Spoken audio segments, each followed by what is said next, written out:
Hey guys, my name is Kaimana Kane, and today I'm going to be giving you a book review on who was Sojourner Truth. So Sojourner was born as a slave, and so this Sojourner is actually a word that means kind of almost the same as nomadic or a nomad, which is someone that ventures in places for long periods of time to look for food. And she actually came up with that name because she was born not knowing her name. Her parents called her Isabella, but she was sure that was not her name. So she was a girl born as a slave. This took place in the 1800s. And it always has another slave story where they escape, they fight for freedom, and they give speeches. But I'm gonna go into more detail and depth about it. So there's a lot more to it than just fighting for freedom and all the other things that I just said. What Sojourner did is her mom actually died when she was, I believe, around 10. And well, she went to a lot of slave owners. Her brother actually died later on in the book. His name is Sammy, and she also had one brother, I believe, which is Sammy, and two other sisters. One's name is Elizabeth, and the other, and a person's name I forgot.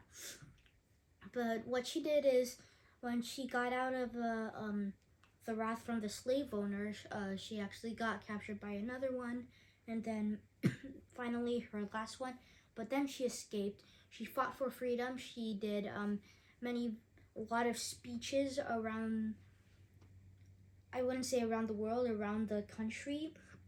But remember back then, people actually used to let slaves do it, and there weren't actually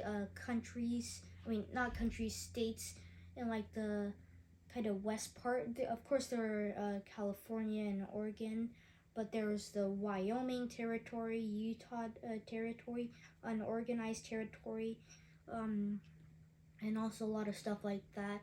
A bunch of the southern states were pro-slave, and a bunch of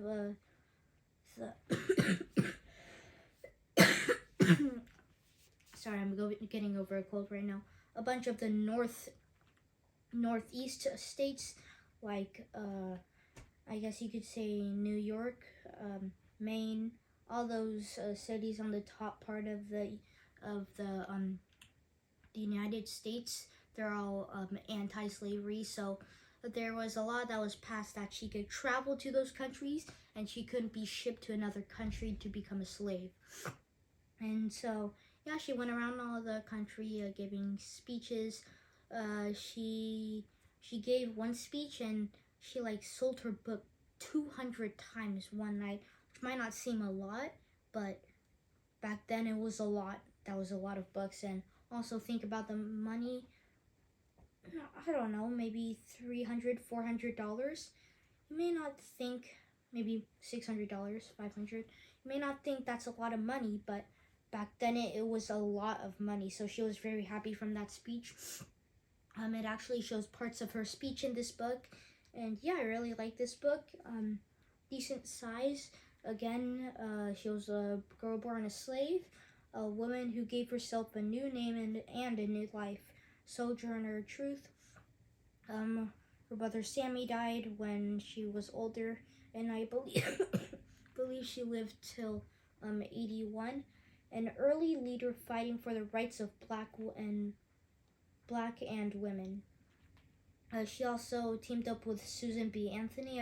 I gave a book review on her, I don't know, a year ago, long time ago. But she and Susan fought for women, just like Martin Luther King Jr. did. He fought for black people. He was against segregation. So Sojourner Truth. She won a lot of various court cases because people were racist and mean to her. Like a train conductor shoved her because she wouldn't let her white friend. That's because That's why he did that. But he basically pushed her. He hurt Sojourner's shoulder really badly, and that's why she won a court case. And there's a bunch of others, so I really recommend you guys reading this book, and I hope you like my book review. Make sure you like, subscribe, and turn on notifications. And Shaka out of here.